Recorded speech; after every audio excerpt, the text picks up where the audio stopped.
Hey y'all, 1776 Duck here. Welcome back. Eli and Ken here.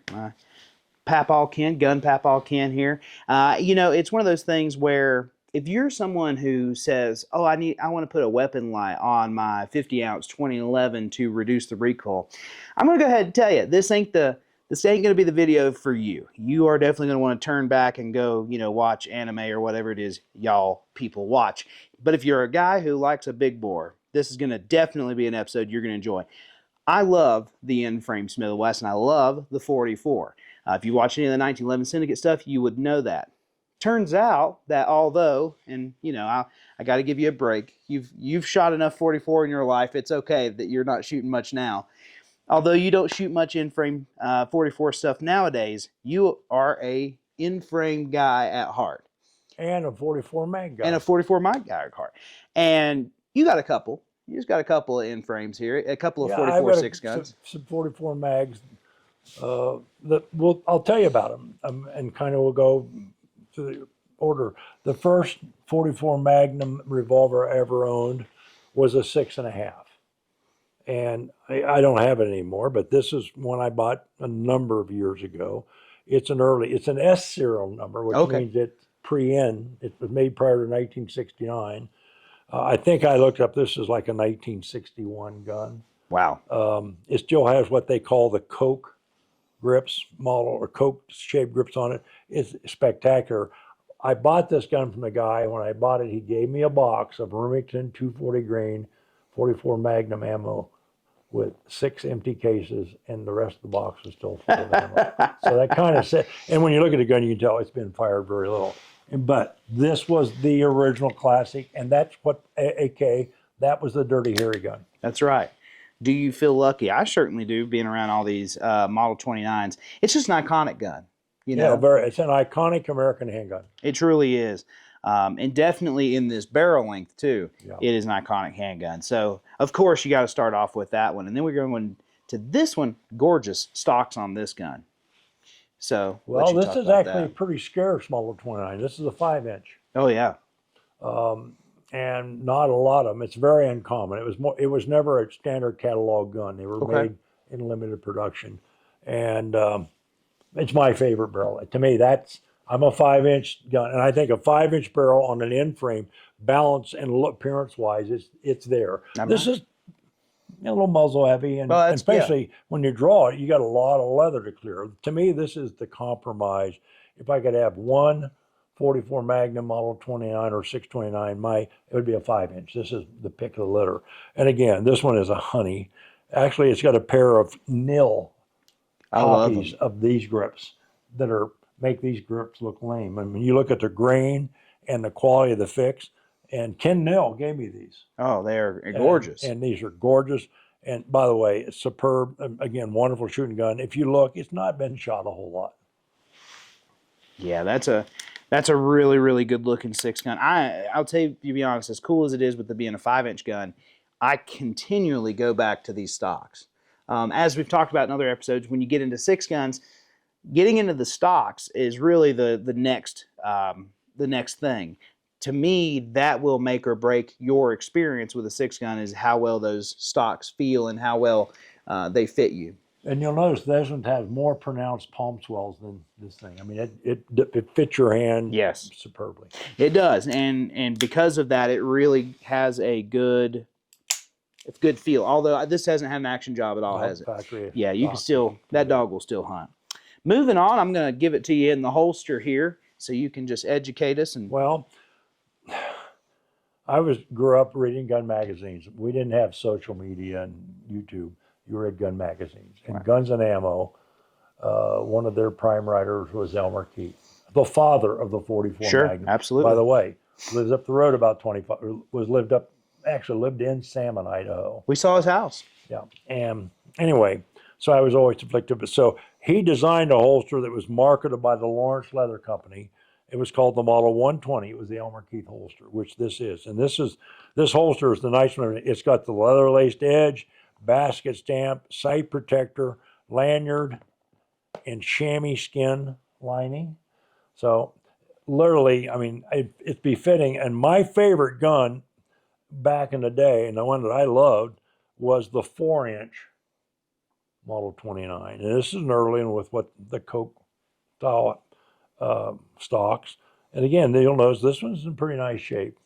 And I actually, if you're going to carry one, this would be a hard one to beat. I mean, no, don't get me wrong. If you carry this thing, you're going to need suspenders or you're going to pull your britches down. But the 4-inch gun is, again, you know, we got 6.5, we had 5, 4. Eventually, they did away with the 6.5 and they went to 6.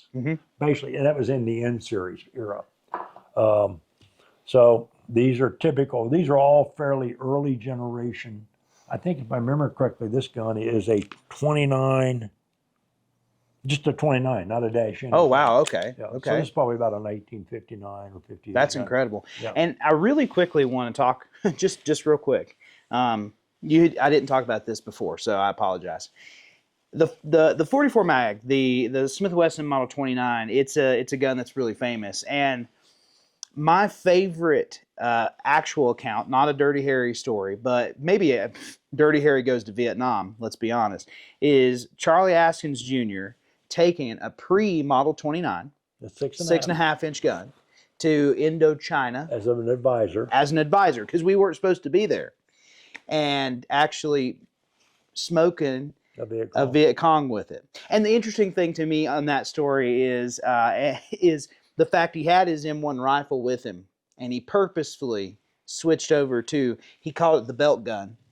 He switched over to his belt gun and smoked that dude. Smoked the Viet Cong. And the even funnier part is his description of what that round did to a person that he felt was worthy of that round. Right. so definitely, if you haven't checked out Unrepentant Sinner, check that out, because that story is in there and it's really interesting. I actually, funny enough, I have the copy of Guns.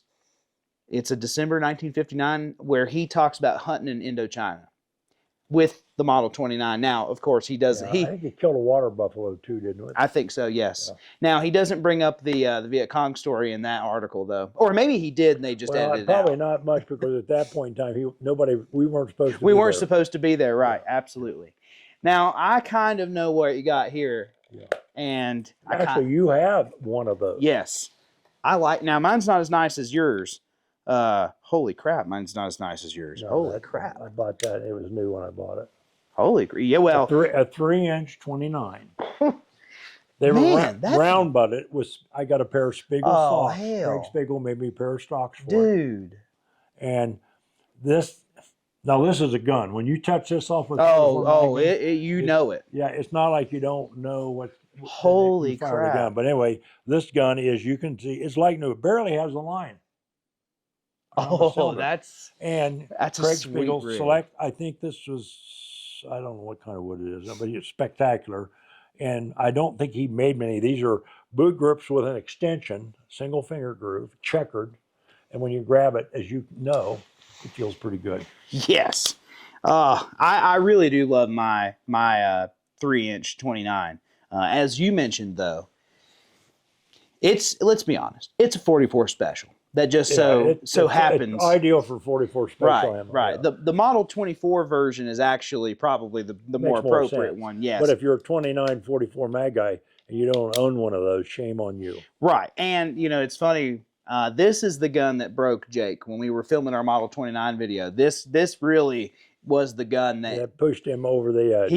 He was not really wanting to put many rounds through that gun. Yeah. And truly, I mean, it's a real monster. If you're shooting a real 44 mag, that gun hurts. It really does. And I'm someone that likes that. And even then, I've got about 5 cylinders of that in me, and then I'm out. But I actually didn't even know you had this, and I kind of was sitting there and I was like, no way. And then I pull it out, and of course, it's the cleanest freaking gun I've ever seen. So, of course. So we'll move on. I don't know which one. You can just grab wherever you want to go. And then obviously, Smith & Wesson came out with a stainless version of the gun with a 629. And I think the first one I got was this one. This is the Classic Hunter. It's a 6-inch unfluted cylinder gun. And I bought it mainly when Ohio legalized you could hunt deer with a handgun. this is the reason I kind of bought the gun. And it had a pair of the Smith & Wesson target stocks, which were thick and, like I say, picking up a few before. So I went to work on them. I did a little woodwork and kind of changed the contour and made them a little bit more. You did that? Of course. You know, it shocks. I want to quickly say it does shock me. All like you're pretty crafty. I mean, I know you may not want that to get out. Probably a better choice. You're pretty crafty sometimes. Yeah. It and shocks see, it's me. slight relief for speed loader and stuff. Anyway, so this was basically this is a gun I chose to go out and hunt the wily whitetail. So actually the 629 Hunter, this was the 629-1. Okay. These aren't real common. So you have more experience with this than I. You have more And by the way, experience. there's your classic full lug. Right. Yes, absolutely. Full lug versus, a more traditional Half lug. Half lug. Now, you have more life experience than me in all aspects. I actually am curious. What is your opinion on the unfluted cylinder? Do you think that makes a difference? No, I think it's a bad idea. All right. Well, tell me why. It adds weight. In other words, you've got more mass to move. Now, as a hunting gun, most people are going to shoot single action, so it doesn't matter. But if you're shooting a double action, now you've got more mass to start that flywheel effect. It's harder to shoot it well. Okay. So while these were sold as, oh man, that's way cool, Americans always want what they can't have. And Smith & Wesson, until about this era, never made an unfluted cylinder. Yeah. So suddenly they became, oh man, I got to have one of those. I got it at a real good deal. Real good deal. I mean, it was a dealer sample gun for one of the Smith sales guys. And when I told him, I said, dude, I wouldn't mind buying that. And he said, well, every year or two, my sample guns, I either turn back in or I can buy them at a discount. I said, well, I'd like this gun. And he contacted me a year or so later and said, you still interested in that gun? I said, yeah. He said, okay, your price will be, at the time, it was like, $220 or something. So yeah, I bought the gun and I still have it. It's a cool gun. I don't hunt anymore with that. And it's a heavy gun to carry. I mean, this is sitting in a tree stand. This is the gun you're sitting waiting for Bambi to come That's up. right. That's right. Yeah, that's a cool gun. The next one I got, let me see which one this is. Oh, yeah. Well, I don't remember the order, but Smith came out with a 5-inch, what they called a classic, underlug 5-inch. Again, I'm a 5-inch guy, right? Mm-hmm. And in my mind, if you own 144 Mag Smith, this configuration, it's not so long, it's well balanced, but there's enough weight to dampen the 44 Magnum. This one came with the factory Hogue, Smith & Wesson logo grips. I added the Hogue lanyard loop. Instead of the screw that holds the monogrips on, Hogue actually sold this. Oh, really? Yeah, I got it from Pat Hogue. This gun shoots great. By the way, it has the interchangeable front sight system, which is cool. Classic. Super cool. And you'll notice the black powder bevel on the cylinder. This gun, it's got a great trigger.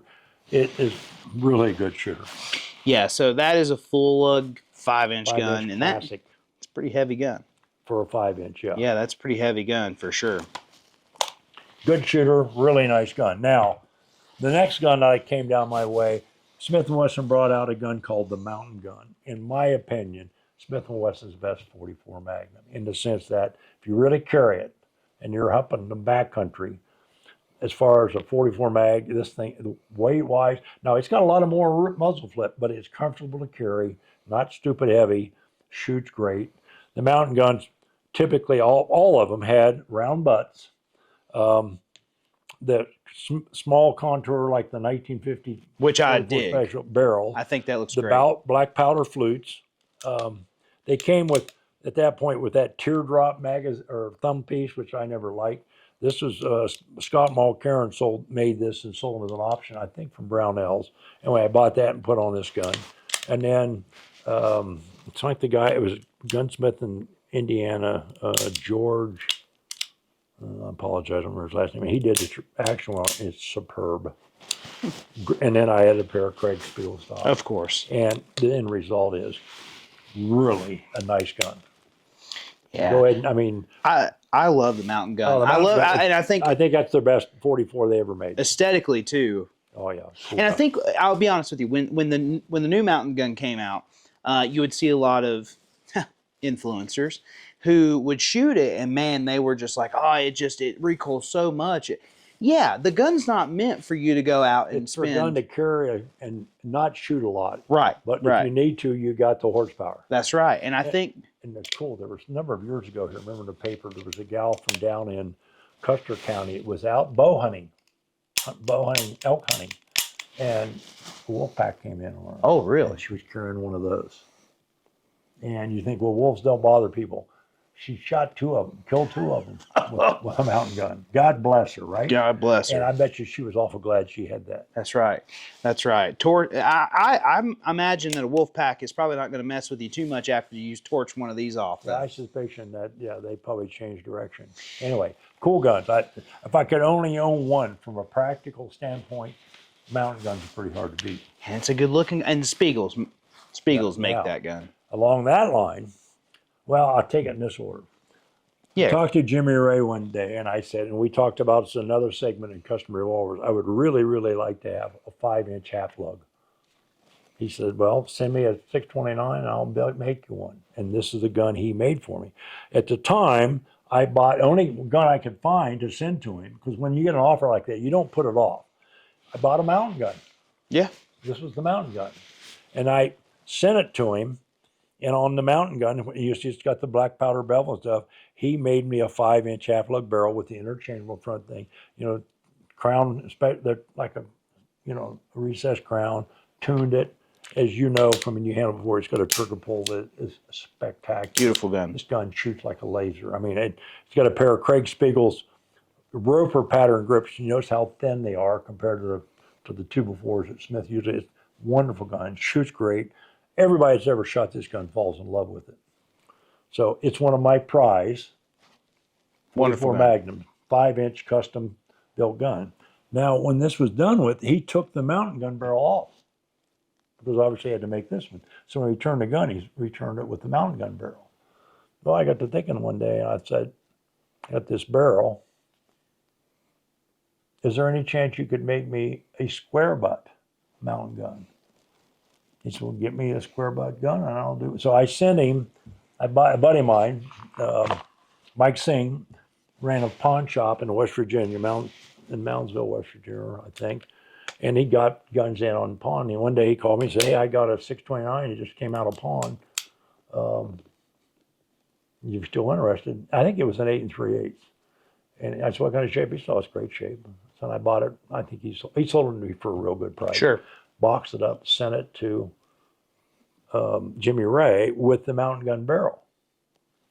So he said, okay. So he built me a square butt mountain gun, put the mountain gun barrel on this pistol, did the black powder chamfer, a gold bead McGivern front sight. I got a pair of Craig Spiegel's. These are actually dark cocoa bullets. Yeah, that's badass. And when he had it, he said, I don't want a real magic tune. I just want a nice, reliable, smooth DA trigger. And yeah. So and I had Jim Wall down at Sparks make me a holster for it, for packing. And that's it's probably one of the few, it's not an original square butt mountain gun, but it was built at Smith for me, and it's a square butt. And there's not, I suspicion, very many of them around. Yeah, that's pretty cool. That is really cool. I love that gold bead too, and I love Spiegel's. I love those stocks, and that's a good look. I mean, that is just an undeniably cool looking gun. I mean, just you can't deny that. And your Sparks rig is awesome too. I love Jim Wall. As far as I think somewhere I may actually have another 29 or 69. I'm not sure. I went looking. I've got a couple safes, so somewhere, who knows where it's at. But anyway, this is my 620, and I've sold some 44 mags. I started thinning out a few years ago, but I've still got these. And the reason I've got them is because I really like every one of these. Every one of these guns is special to me. And when I shoot these days, I shoot the old Skeeter Skeleton 7.5 grains of unique and a 250 grain Keith semi-wide cutter, which is, you know, that's out of most guns, it's still a 950 foot per second. Out of a longer barrel, it's probably close to 1,000 foot per second.